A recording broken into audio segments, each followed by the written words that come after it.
Yeah, you got it. Always good to prompt me that it's being recorded so I behave. But good to see everybody. Thanks so much for being here. I'm Dan Kraus, only here for entertainment.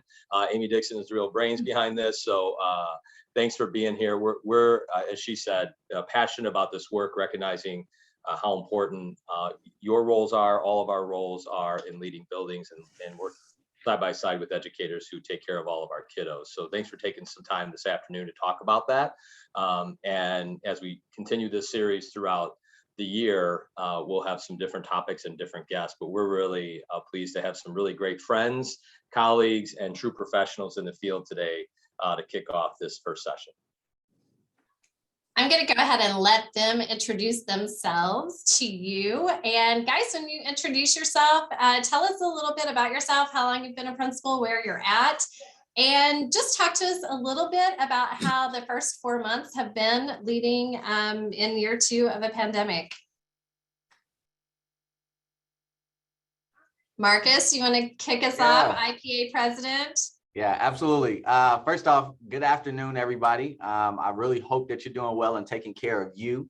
I appreciate you all being on today. My name is Dr. Marcus Beelan, principal at Huntley High School, serve as the president of Illinois Principals Association for this year, and just excited to be serving in the capacity in which I am. This has been, I've been in education for 12 years, 10 years as an administrator, and 4 years of the 12 as principal. And Huntley High School was my first principal job. So I actually took over a school of 3,000 students in my first year as a principal, south or northwest suburbs of Chicago. And let me tell you, when I say no one gives you a folder to say, like, here's how you be a principal, no one gives you a folder to say, here's how you lead in the pandemic, and here's how you lead in somewhat, quote unquote, post-pandemic. And so these past several months have been probably the most challenging months of my entire career. While short-lived at this point, I wouldn't say short-lived, just short number of years. This has definitely been probably the most challenging time to even think of. And the reality is, we've said to all educators, like, you got to give each other grace. We got to be able to just accept things the way that they are, and one day at a time, and things of that nature. And one of the things that I've settled upon is understanding that me personally, one of the challenges is that I try to be all things to all people, and being the leader of a very large building, like I feel like that's my role. Like, as the principal, I have to be there, and I have to be able to support, and I have to walk around with the smile on my face, knowing like, hey, yep, everything's good, when everything really isn't. And so showing that level of vulnerability to my staff, to let them know, like, man, I'm even struggling here, and helping them to understand that even though I'm struggling, I'm trying to find the positive. I'm trying to figure out some of the solutions, and then I'm listening, and then I'm hearing some of the things that are going on in our school community with our students. And I'm not just sitting in my office, like, yes, buried in work, but I'm being intentional about what time that I do give to staff and students. So while this has been challenging, I'm not letting the excuse of this is happening all over be the excuse as to why I'm not moving my building forward. And so, I think the biggest piece for me is knowing that I have people to lean on. And coming off the conference, one of the biggest pieces and one of my biggest takeaways was that, we all have 2 lists of people that we have. There's lists of people that we can call within the profession and say, hey, I need some support, like Dan, Amy, Jared, Dan Kaiser, Raul, like Jason, like these are people who are on my list that I can call and say, hey, man, I need some support. But I also want to be on other people's lists that they can call me and say, hey, Marcus, like, I need some support. And so knowing that I have that support system behind me helps me to move forward every day, and continuing to go to bed every night knowing I did the best that I could for kids and my staff, and then waking up the next morning and saying, I'm ready to do it again, and knowing that I get to go to work, and I don't have to, but I get to. So, man, that's it. That's what I got. Thanks, Okay, go Marcus. ahead and make fun of me again. I couldn't find my unmute button there. You know, I figured that was the new issue. to Zoom, I guess. I don't know. All right, Raul, why don't you go ahead and tell us a little bit about yourself? All right, so you put me behind Marcus, so I'm not sure I can follow all that. But Raul Gaston, principal at Jefferson Middle School. I'm president-elect for IPA. This is my 25th year in education, 10 as a principal here at Jefferson, 2 as an assistant principal also here at Jefferson. And before that, I was department chair at a high school for world languages and middle school teacher at Urbana Middle School. So been around for a couple of different roles, but really enjoying my administrative time. Like Marcus was saying earlier, and like other people will probably mention in this meeting, it's been a challenging, last 2 years, more than ever before. And we're all coming up with different strategies and different ways of making things work. One way or another, we make it work. I don't know how many of you are now experts at building schedules. I know I've increased my expertise in schedule building because I created more schedules last year than ever before and used maybe less than half of them. But we've done a lot of things to adjust and learn and move our buildings forward. And it's part of the game. It's part of the strategies that we have to try and put together to make school work. And I want to encourage you and tell you that the best thing that you can do is rely on people like you see around the room. You build your networks, build people, because I can tell you right now, that's the I don't know how many schedules I built last year. They were not all my ideas, not all of them. There were a few that I had a good, hey, Bob, yay, I got one. But honestly, it was collaborating with people that you see in the Zoom meeting right now. Getting ideas from what are you doing? How are you doing bathroom breaks? How are you doing, mask breaks? Are you doing this? How are you doing your lunches? Those tactical things, those managerial things. If you can get those in place and get some good ideas of things that you can put in place to help you, it just makes then other things be possible. You're able to then address curriculum and address, parents and address concerns and all the other things that come your way. So having something that you can rely on others to support you really make the job a lot more possible and doable. So I encourage you to connect with others so that you're not a lone wolf out there, because the job can be a lone wolf if you let it. Definitely connect with others so that you can make that a better experience for yourself. But I'll stop it right there because I know we have questions and things to answer, and I don't want to get ahead of ourselves. All right. Thanks, Raul. One of my teammates that I rely on is Mr. Knowles. So go ahead and jump in there, Jared. Good afternoon, everyone. Thanks for having me on here. I'm Jared Newell. I serve as the state director for the Egyptian region on the IPA board. I am a high school principal in southeastern Illinois at Carmi White County. I've been in the district now for 22 years, 10 as a teacher, a couple as assistant principal, and 10 years now as a principal. And it's been a privilege to be able to do that. And when I look at these first 4 months, I think I completely underestimated how challenging these first 4 months coming into school were actually going to be.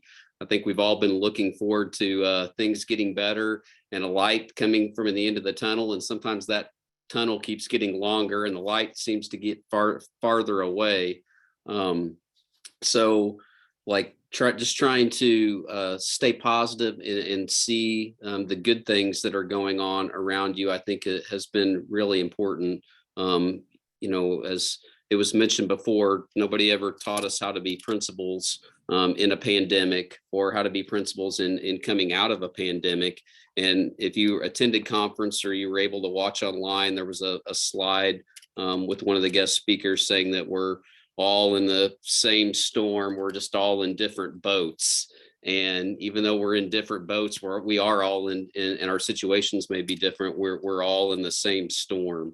And, people come to you and have questions about things that nobody has ever really had to answer before, or has the wisdom to have gone through that or experienced to go through it before. So that's where having a team of people for you to rely on is so important. And I'm blessed to to work with great teachers and great staff members and other great administrators, and then have these networks across the state where you can reach out and see that people are going through things, and to be able to ask for help.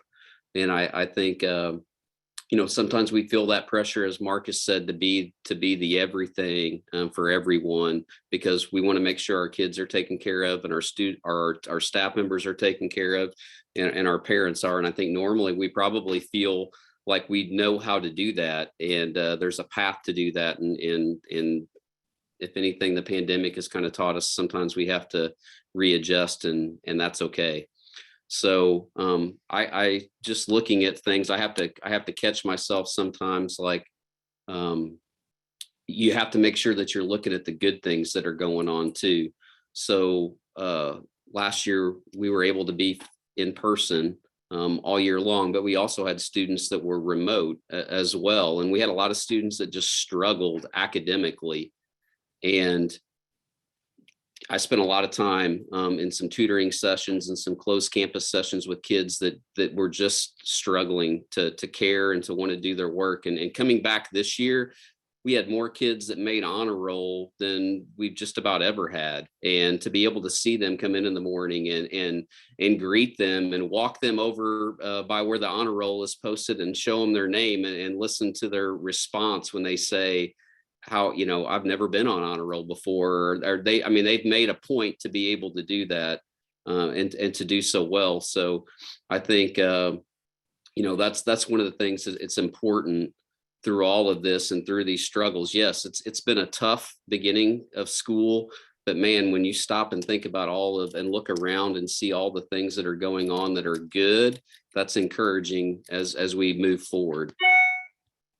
Awesome, Jared. Thanks, man. I think you wrapped up that question and really kicked off our next one for you all, which is, certainly the first 4 months are whirlwind, super busy, no matter what school year, but we're in really unique times, and being a new leader in a new building, perhaps, and a new staff, it can seem like you're just on a day-to-day, minute-to-minute trying to survive, but how important it is to really identify those successes and link it back to what goals you talked about maybe in that interview and the vision you had on July 1st. And here you are now in the first week of November thinking, when was July? Because I'm not quite sure that I remember that month.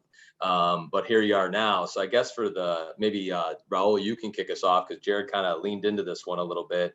Now that you're 4 months in, what are the successes you're sharing with your staff and making sure that they're focused on, because they're on the same roller coaster that we all are, and how you keeping them positive and not allowing yourself to be distracted from the big picture of what you're trying to accomplish. Raul, you want to kick us off with that? Sure. Well, we started the year with, something that came our way just by coincidence was the results from 5 Essentials. And when you look at 5 Essentials, sometimes a lot of gloom and doom kind of mentality. And what we saw, and I started really kind of digging into it, was a lot of the feedback we were getting from kids were that they love school. They love being in school, even through a pandemic, and even through all the things that were happening last year and the closures. We had some amazing feedback from our kids on how they viewed school. And so we started really focusing on that. What are the things that kids are telling us? Because even in the pandemic, kids were saying that they loved our school. And that was something that I took back to staff and said, you matter. You matter to your students. You matter to our community. This is important. And the kids are saying it. So it was something that we can then, grab onto, because we were able to say the work that we're doing, yes, it's hard. Yes, you had a lot of little black boxes that were empty or looking up at the ceiling at times, and you thought you weren't reaching them. You were in some way, in some fashion, you were. And then when we came back, partially, because we weren't fully open, a hybrid model, like I said, a lot of schedules, right? So when we came back, you started reconnecting with them. And this year, we're back, unless we have to quarantine a small group or something, we're pretty much all back.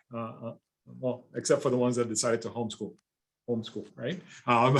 But we're back, we're in business. We got cheerleading, we got basketball, we got all kinds of stuff going on. We got clubs, we have problems. We have, all kinds of things. It's school. School is back. And so the kids have the biggest needs that they've ever had. They have a lot of issues that we need to address. We need to keep staff morale going. But the biggest thing is that we matter. This profession, this job, it's important. It's critical, and we got to do our best. And at the end of the day, when you feel beat down, you feel like there's 20 things coming at you. You got to do this for district. You got to do this because the principal, you got to do this for the team. And you got all these things going on. At the end of the day, we're here for one reason and one reason only, and that's our kids. And our kids are telling us that they care, that they want to be here. So that's one thing that we're trying to focus on more, is how do we find success with kids? Even the little successes can turn into a real big success. That's awesome, Raul. Amy, I'm loving it. I think these three guys got together without us and just kind of provided all their great segues, because I don't know that you can segue to Marcus Beelan and what he's just doing at Huntley to make sure that kids and staff feel that way. Right, Amy? What do you think? I think they got together without us. I think you may be right. Yeah. Marcus, you want to finish this one off? Because I think Raul just set you up. Yeah, And he did. I don't tell you you're right very often, so This I'm is glad good. that's recorded. You can just listen to that on rewind. Can you go ahead and send that copy to me, by the way? All right. That is, Raul did really set it up, because that's one of the biggest things that we have done. As you can see, like in the top corner right here, in all of my Zooms and just around our building, like our kids know that they matter. When they walk in this building, because we haven't seen them for 18 months, or we've seen them hybrid, or they've been in and out on quarantines and things of that nature. Just really wanting our kids to feel connected back to the building, but also for our staff. Our staff are dealing with everything under the sun, right? And just like I mentioned, even in my introduction, like our staff are expected, right, to be everything and all things to kids. They come in, the kids have all of the craziness that's been going on in their life, the social emotional baggage, the being behind academically and trying to figure out how they get to a level of just understanding so that they can move forward. And then our staff being able or having to pivot on all of that. Our kids are coming in, they're academically struggling just because of the gap in their learning that they have had. And so they're trying to get them to a level. They're trying to change all of the lesson plans that they have had. They are trying to manage all of the behaviors that they're seeing. They're trying to navigate school just in a different light. Because the reality is, yes, while we are all back, the pandemic still exists, and there are still new changes and new challenges that are coming. It's not like we're all drinking from the fire hose and it's hot coffee coming out anymore. Like, we are able to kind of take a step back and say, all right, cool, we've kind of figured this thing out. It's just really trying to find a groove. And so I constantly, tell my staff, like, it's okay, right? Like, it is okay to not be perfect. My staff really, I have some awesome educators in my building because they strive for perfection. And I have to tell them, like, we're not going to be perfect. And if that has to go by the wayside for right now for us to just focus on these pieces, like, then we do that. And I'm not standing in front of my staff letting them know, like I said, that things are awesome. And, I come to them with energy because that's just who I am. But it's also letting them know the reality of what we're dealing with, and it's listening to them. And I think being able to keep the staff connected and encouraged is by hearing what they have to say and being intentional about getting in their classrooms, being intentional about finding those small wins that are going to help them stay rejuvenated. For example, Nothing Bundt Cakes is a place that's around us, right? Get a bundt cake, like, hey, staff, come on down. And like that bundt cake, while it may be 5 minutes of pure joy and happiness because it tastes so great, it's just recognizing, like, I know you all going through a lot. Take a break. Be intentional about taking 5, 10, 15 minutes to yourself throughout the day to just collect yourself, and giving staff the permission to be able to pivot and do what they feel is best for kids. They're professionals. As long as they're doing what is expected of them, I'm never going to come to my staff and say, you know what, that was absolutely wrong. Like, if you felt that it was best for kids and you had to make that pivot, it's okay. Go ahead and do that. And understand that not being perfect is a thing. And I think that's the culture that our kids need to be able to see, because that's the environments in which we are preparing them to go into. And we don't want them to be discouraged by failure or by lack of success in certain areas. And we want them to be able to see this on a regular, because this is the way life is. So we don't want to create a learning environment where they're learning the wrong behaviors or what's not expected of them in the workplace. So my staff is invigorated every once in a while. Those valleys seem to rear their ugly head, but we're going to have peaks and we're going to have valleys. But to continue to move through and let staff know that they are valued and that they are connected and matter is most important. That's awesome, Marcus. I love the being intentional with the staff to provide them not only the permission, but really the authority and the ownership and hopefully the expectation to take the time, right? Because if they don't do it, we all know what we know what we do. We keep the foot on the gas. They'll keep the foot on the gas, and we'll just keep running until we can't run any further. So I think this is great. Jared, you kicked us off on this on a really well. You want to bring us to a close on your thoughts on how you celebrate successes, especially in these first 4 months? Well, definitely celebrating those successes and looking for those things are important. And I know one of the things, and they're talking about being distracted, like it's really easy in what we do to get distracted on all the busy work and all the things that we know we have to get done. And when we use that word intentional with our students and intentional with our staff, especially with communication, because we all know how well or how important good quality, efficient, effective communication is in accomplishing those goals and missions and purposes. So, anytime you go through and you hit a midterm or you hit an end of a quarter, it's kind of a chance to step back and both with your students and with your staff and really review what it is that we accomplished, what we did really, really well, and also give ourselves a little grace in knowing that we're not going to be perfect, and what do we need to adjust to help us get our mission and our goals. And so as a leader,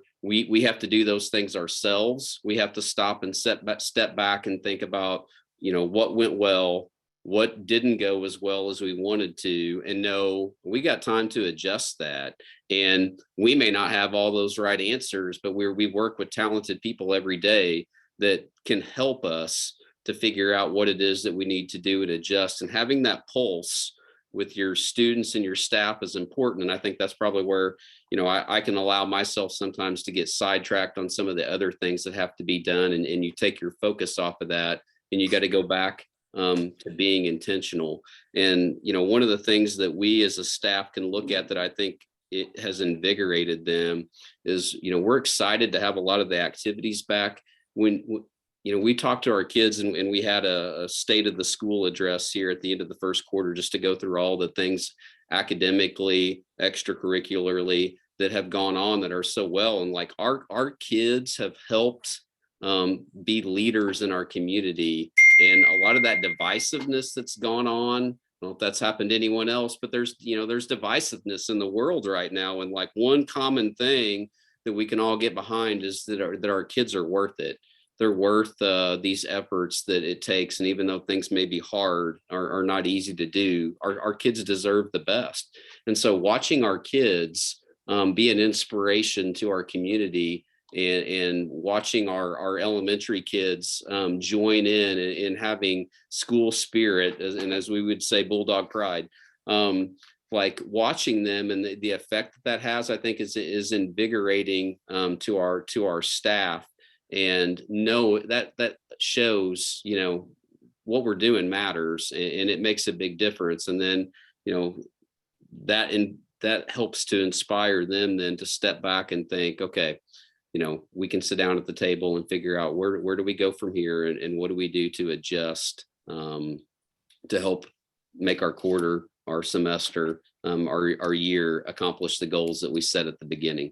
And it takes a lot of people in making sure that our staff members are supporting each other through all of this.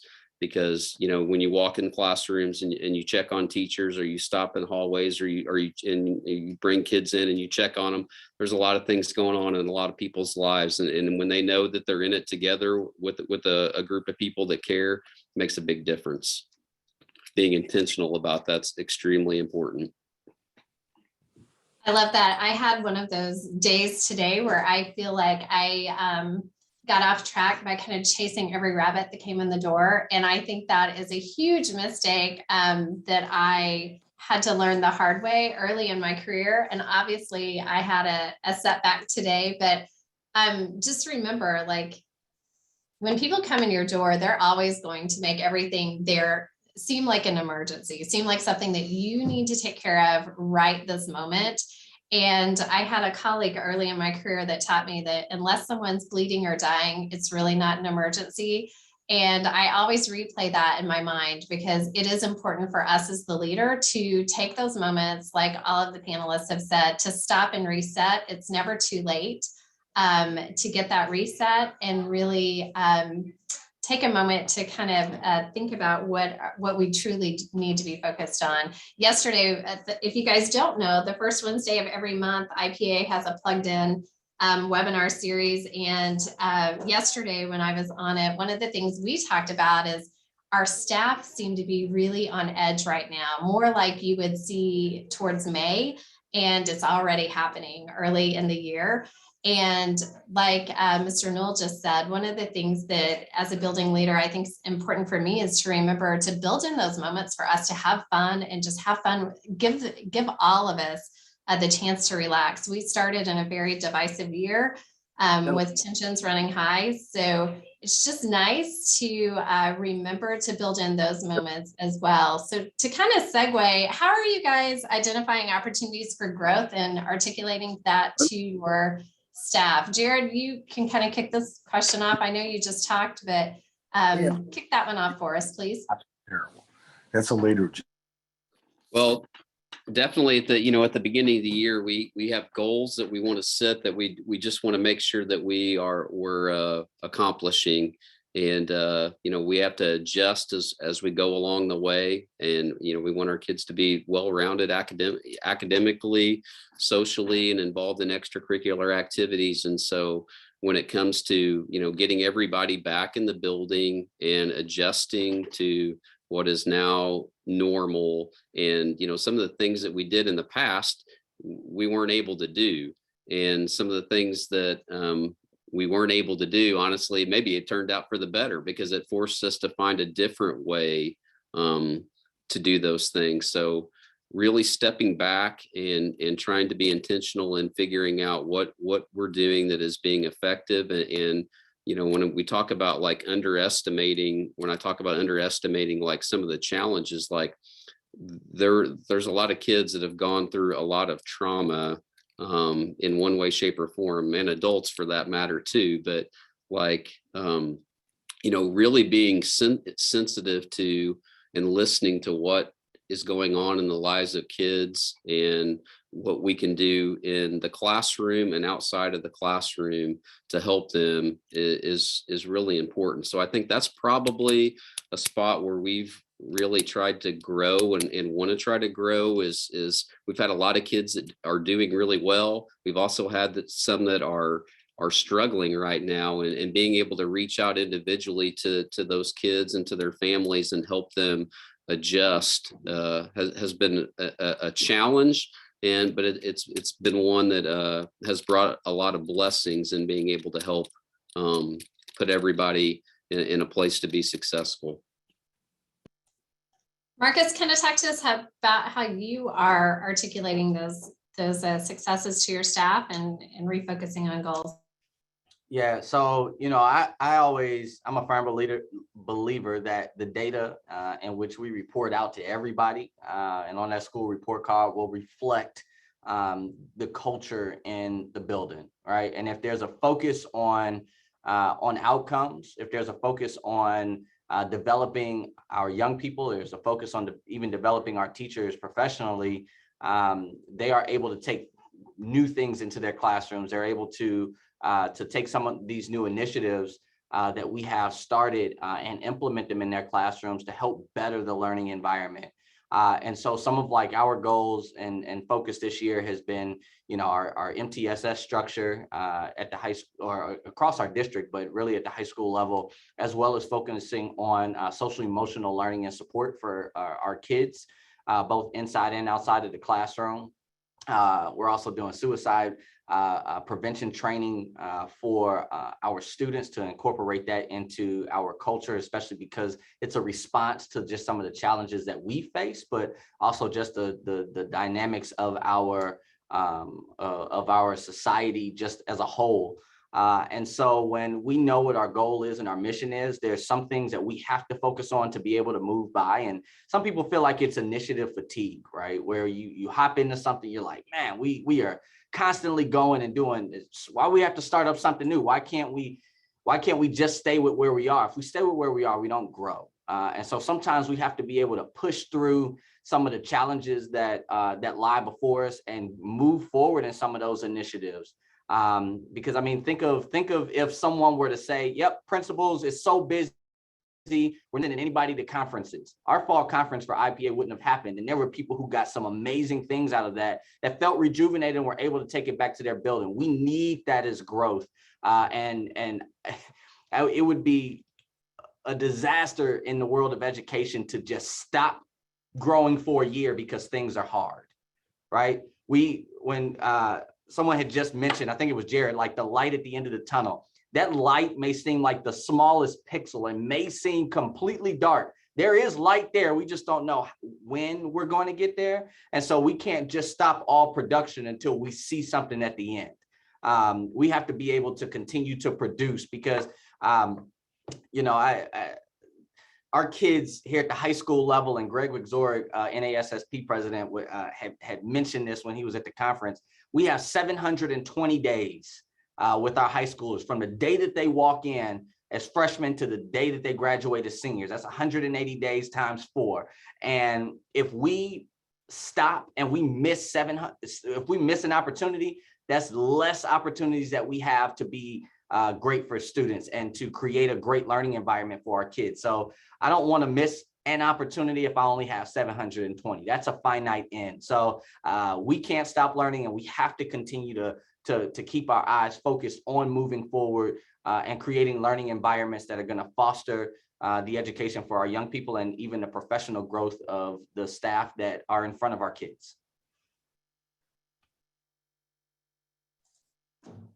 Thanks for that, Marcus. Jared, you want to finish this one out? Or did I start with Jared? Sorry, Raul. All good. So, yeah, one of the things that I start thinking when I'm processing this question and thinking about the things that we do, we can do 100 things and we can do a lot of things, and the more we do, the more people can get stressed and, fall off by the wayside. And, are we really being effective with the things that we want to focus on and grow on and professionally develop and all those things? And so one thing that we did at the beginning of this year is we got together with our SLT and we said, okay, what are we going to focus on this year? We have our 3 goals coming from district and things that we want to do for this year to improve, to grow professionally, to improve our craft as educators and focus on what kids need. And those were SEL, math, and reading. And based on those 3 goals, we decided that our SLT needed to branch off into 3 groups. Let's divide the work instead of SLT taking it all and doing it all and trying to be all for everyone. Let's divide the work and then let's be effective. And so there's some things that we learned from last year, which I think all of us learned, how to live in this remote environment. And so we decided that as an SLT, instead of meeting twice a month, like we usually do every other week in person, all 14 of us in a room, and then having the conversations and an agenda and everything else, we said, let's do that once a month. And the second time a month, let's work on our small groups. Whatever, if you're a math focus group, or you're a reading focus group, or you're the SEL focus group, and you guys decide when you're going to meet. I'm not going to tell you when you meet. You guys decide. You're the professionals.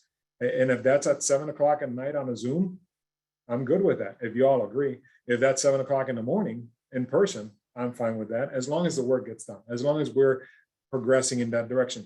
They took that to the next level, and the work that we've done this year so far surpasses anything we've done in previous years combined to work towards our SIP process, because they knew that, one, I trusted them in their work. I trusted that they would be professionals, and I gave them the autonomy to pick the time that they're going to be able to work together. We got people that are coaching, we got people that have responsibilities at home, picking up the kids. And if the best time to do this is 6 o'clock at night, who am I to say that that's not the best time to meet? If they all agree and can get it done then, why not? But let's go further. We also had to do 3 coaching cycles every year with our coaches. Every teacher has to do 3 coaching cycles. So let's make our coaching cycles line up with our SIP. It's got to line up. So instead of just coaching about this strategy or about that strategy or about something else, let's focus on our SIP cycle. And we're going to focus on that strategy that we're supposed to implement for our SIP process and our goal setting and all those things. Well, evaluation is going to line up to that. Everything lines up. So all of a sudden, these 6 different things that we did in a year that were sometimes supposed to all go in the same direction, right? That's always our intent, but it's not structured to go in the same direction. All of a sudden, all fell in line. And because we're doing this, and our team meetings on Wednesday at grade level are also talking about one of the strategies or focusing on that strategy, all of a sudden, anything that we do lines up to that. It became meaningful. It became something that was live, and it let us actually have growth. So we're very excited about this year because we know we're all working hard, but we're all working hard in the same direction, which is something that we try to do. We've always tried to do, but never really used all the tools that we have to make it all line up. So the more that we're lining things up this year and being able to have that flexibility for staff to do the things they need to do when they need to do them, the better. And that's how we've kept ourselves motivated through all this work. We've done a book study, unheard of, right? You know, everybody like, really, you're doing a book study this year after all that last year? That's nuts. But they did it.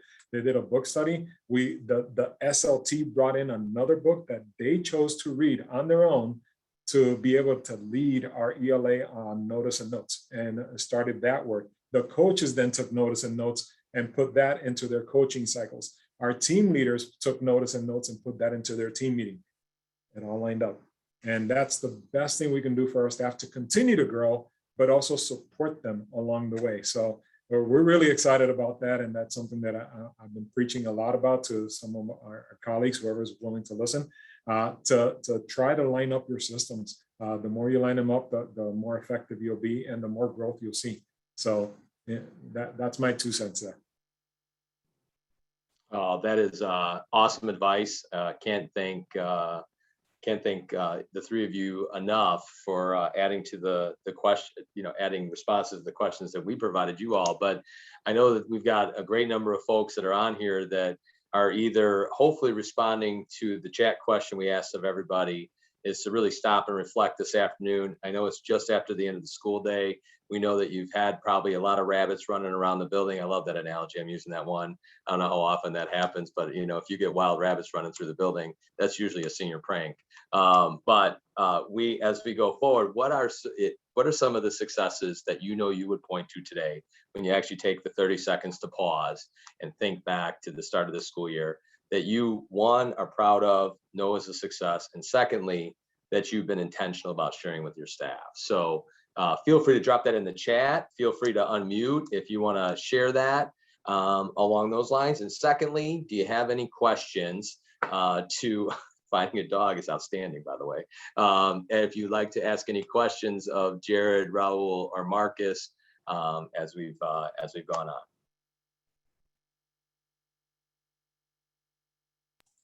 All right, don't be shy. Someone start talking, or else you're going to have to listen to Dan talk more. And we've heard enough of that, right?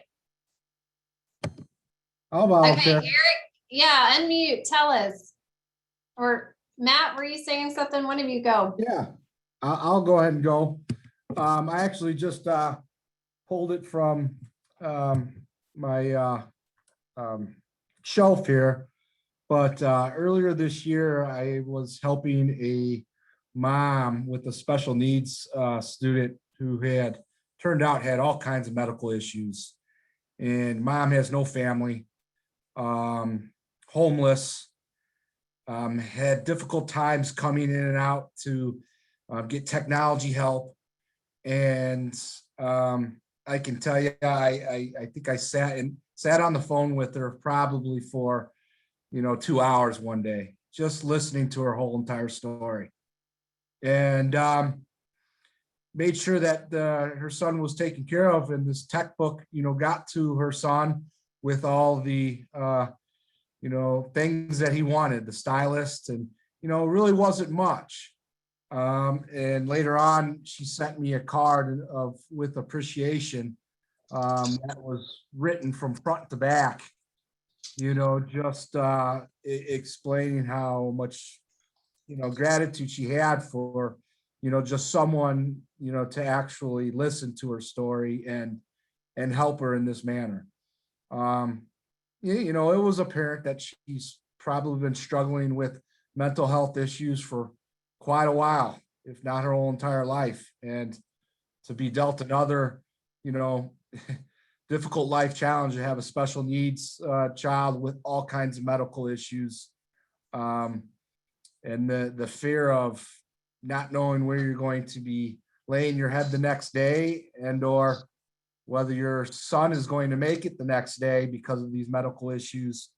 I thought, listening to someone, a human being, for 2 hours was a pretty fair trade for, the response I got. So that was mine for this year. That's awesome. Jessica, did you have your hand up? Yes, I did. I actually, I'll be honest, I am not a principal yet. I am an IPA member as an aspiring principal with Chicago State.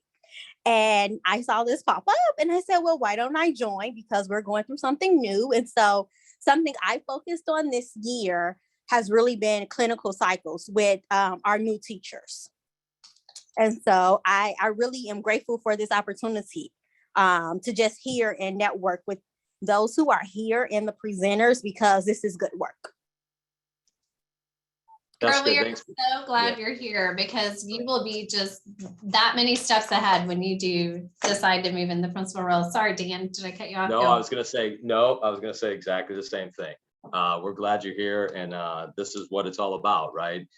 We say really proudly that I think Raul mentioned this a little bit. It takes a team to create great ideas.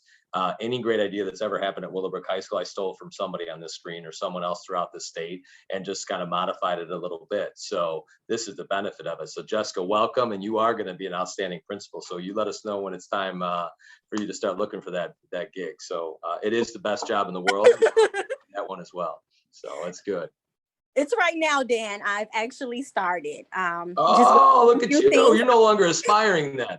You're already in, right?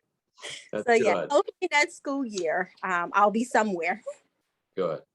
Marlene, right. you put in there the collaboration among staff and the building has been humbling, inspiring. I think that's what's been alluded to today a lot, is that, people come together in the time, and you really see the true character of folks in their greatest challenges. And that people get into this profession because they love kids and they love doing this job. And at the moments when we need each other most, we find it. So that's a really cool example, Marlene. Thanks for sharing that one. I also love Brian's, where 2 students were able to conduct a mediation between themselves without your assistance. Like, that's when you've nailed it. When you have given them the skills and the ability to work through things. That's awesome. Travis, I'm a math geek, so I'm digging your example there, man, of being involved in the data side of developing a K-12 math curriculum. That's really cool. You want to talk a little bit about your successes in that work?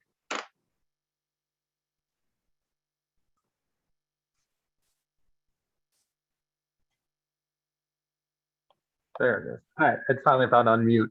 I'm real comfortable. I really enjoy being a data nerd, like looking at map data and some of that kind of stuff. So coming here, that was already using it. It just was really nice being able to have something that I really felt comfortable with, like digging through data, looking at the different fall scores, and then taking it from there and starting to help develop the curriculum.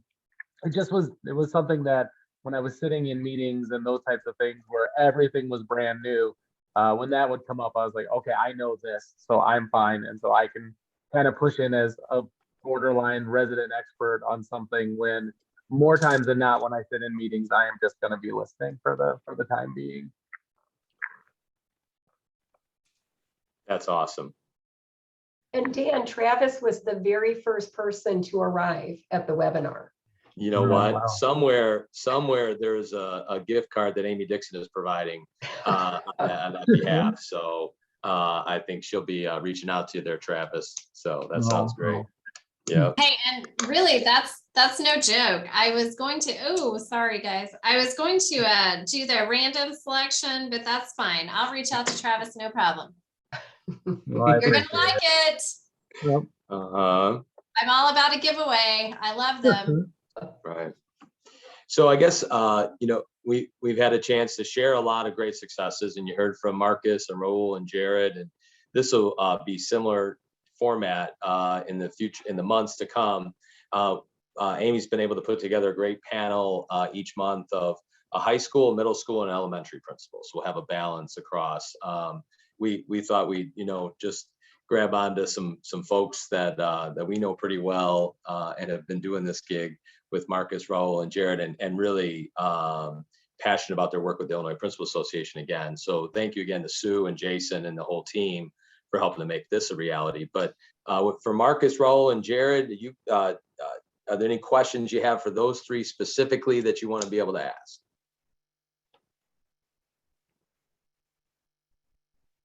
While you're thinking about it, Dan, do you want to go ahead and preview who we've got coming up in December? I can do that. Absolutely. So December, the topic is going to shift to how do we support staff. So today was a lot of reflection for ourselves as leaders and our work with our within our own schools and organization, and you know, in essence, basically reflecting on our successes and opportunities. And how to support staff in a little bit more detail. We'll have Paul Kelly from Elk Grove High School, Beth Probst from, I forget which school, maybe Amy, you want to tell me about Beth, and then we also have Mr. Tom Webb. Junior high principal, yes, go ahead. No, junior high principal, Beth Yes, Probst, and and then Tom Webb, right? Tom Webb, who's an elementary principal from, so from Carterville area. So yeah, we're excited. We also want this to be something that you find valuable. So we want your feedback. We have big shoulders, and we really do. We don't want to waste your time. We know we're all exhausted, but we also know the importance of building that network to lean on each other. And we have our own stories that we'll share throughout the following times that we're together, of how we've had to lean on each other in unexpected ways to help through the school year. So Sue, do you want to tell us a little bit about how they can give us that feedback? Yes, absolutely. I'm going to, in just a minute, can I share a Sue Holmes story? I think it applies. From all my many years of being in a leadership position. And I was reminded of it by something Jared said. I believe, Jared, you said where we have been studying systems from the past and maybe what worked and maybe what's not working, given that we have to be innovative and develop new plans and new ideas and new systems. And so this was a story that I shared in the superintendency with my staff, and they always remembered it. And I remembered it, I heard it. So it's not a Sue Holmes original, but I like to perpetuate this story because it's easy to remember. And it's the story of the Easter ham. So just bear with me. It's a short story, but there was a family sitting around a table, and there was an Easter ham placed on the table, and the two ends of the Easter ham were cut off. And so the daughter said, "Mom, why did you cut off the ends of the Easter ham?" And the mother said, "I don't know. My mother always cut off the ends of the Easter ham." So Mom turned to Grandma and said, "Grandma, why did you always cut off the ends of the Easter ham?" And Grandma said, "Because I didn't have a pan big enough for the ham."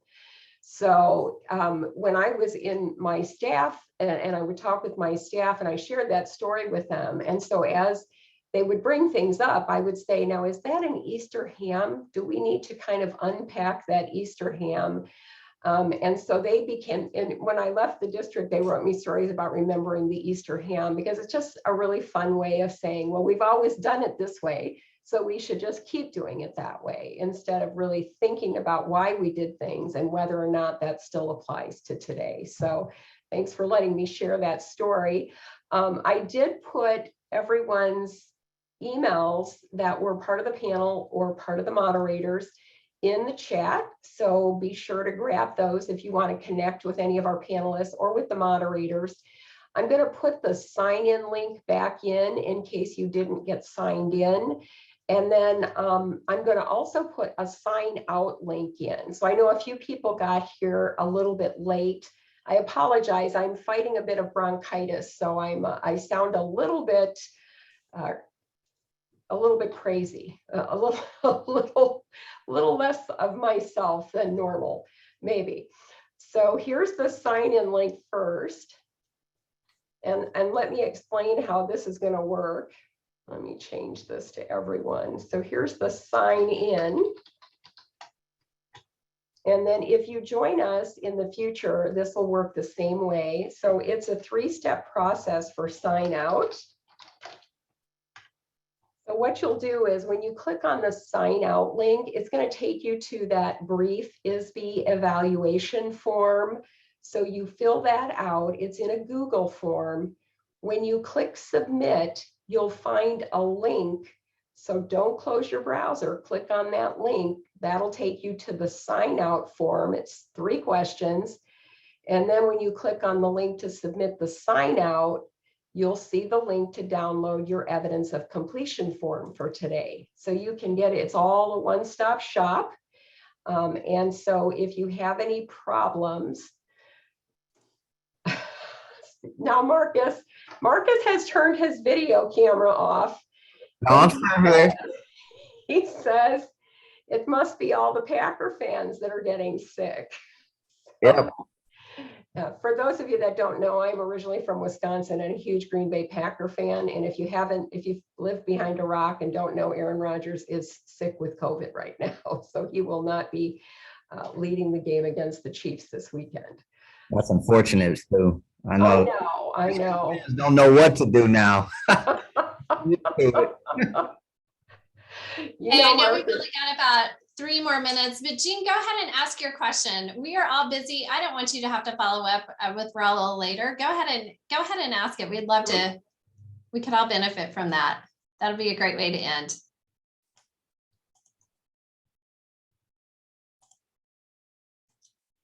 Raul, can you see the question? I was stuck in the chat. I'm out walking, listening, and he was talking about SLTs, and they were meeting every 2 weeks and things they do. And I'm not a principal yet, but I love the idea of SLTs. We don't have those in our school. And so I just wanted to ask him, like, you know, the kinds of things they do, and I would love to have one. Yeah, absolutely. So for us, it's part of it is contractual. Everybody has to, we have to have a school leadership team. And so the people that sit on that school leadership team are my team leaders, one from each grade level, 6, 7, and 8, my PE department, FPA department, special ed. We also have in there our counselor, I'm sorry, not our counselor, our psychologist, as well as our 2 coaches, our instructional coach and lit leader. So there's about 14 of us, principal and assistant principal as well. And we form the SLT. The SLT basically is in charge of school improvement. That's pretty much our one charge, our one thing. Of course, we bring in topics, building issues, anything that could come up in that we may need to address. We just had a lockdown last week. Actually 2 weeks ago, we just had a lockdown that did not go well, and there were some concerns. So we had to address that and figure out what we're going to do for future. So we'll get that. Might be another story, but not now. But we address any kind of building topics that might come up at our SLT. But instead of doing that on a every other week basis, we always met every 2 weeks and addressed those things. Had an agenda, focused on how we're doing on the SIP process. It always seemed like we were always behind, like we never had time to actually work on our goals, work on what's the next thing we want to do. For SEL, do we want to create let's say a survey, have the kids answer the survey on how they're feeling? Well, when do we create this? You know, we never had time to create it. Well, now we do. We just do one meeting that we all meet together as a big group of 14 professionals to discuss the bigger topics, and a quick, you know, how are we going in our an update on how we're doing on our 3 goals from the small groups. And then the second week is just really work time. Let's dedicate some of our time to actually get the job done, whatever that is, whether it's building a survey, analyzing the survey. Once you get the results, you got to look at it and figure out, where are we trending? Are we trending in the right direction? Do we need to, you know, augment that somehow? So that's the work that we do. We actually work as opposed to just talking about this needs to be done, that needs to be done, or we need to still accomplish this. And then having people do that on their own time, or, you know, take away from family time, or take away from, you know, a team meeting to try and accomplish it. It always seemed like we were always catching up, or trying to catch up, or trying to fit it all. And this just allows us to, let's just do the work during our SLT time. So that's the structure of it this year. And like I said, we've accomplished a lot more this year than we've ever done before. And it's a credit to them, because it was their idea. I just support them. I think their ideas are great ideas. And when it works well, I'll take the credit. When it doesn't work well, I'll also take the credit, you know. So it's a fun thing to do. But yeah, it's something that came from them. And they kind of drove that idea of doing that. And we're flying. So I hope that helps a little bit, but definitely reach out to me. We can chat some more on how we structure it, what our agendas look like, how we put things in place, and how it's working. So I'll be happy to answer more. I will say this about Raul. He takes no credit for the successes. That always goes to the staff and the students and the community. But he, like all of us, right, when things maybe need a little bit of somebody stand in front of it, that's what we do. We make sure that we do all that we can to support our staff so they keep doing great work. We share very proudly that when folks walk in the office with an idea, the best part about this job is we get to say yes. So say yes as much as you can, if not every single time, because if it was important enough for them to walk in the door with the idea, it's important enough to get done. They know what's going to have work. They might need a little tweaking, right? And it might need to make sure you run it by your legal folks every now and then. But if you're going to, you know, maybe put kids in harnesses and fly them across the stage, but that kind of stuff should happen for our kids, because it's an experience that they'll never have if we don't say yes. So thanks for sharing that, Raul. All right, I'm not going to share Amy Dixon's bio, even though Adam Cross requested it.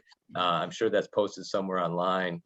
You can track that down. But any other final thoughts as we wrap up here today, or suggestions for future sessions if you haven't already shared them with us? All right, great to see you all. We look forward to seeing you in December. Thank you for having us. Thank you to the great panel. Thank you, Raul, Thank you Jared, for and everyone Marcus. for Thank you being so much, everybody. Absolutely. Y'all have a great month. We'll see you in December. Bye. Take care.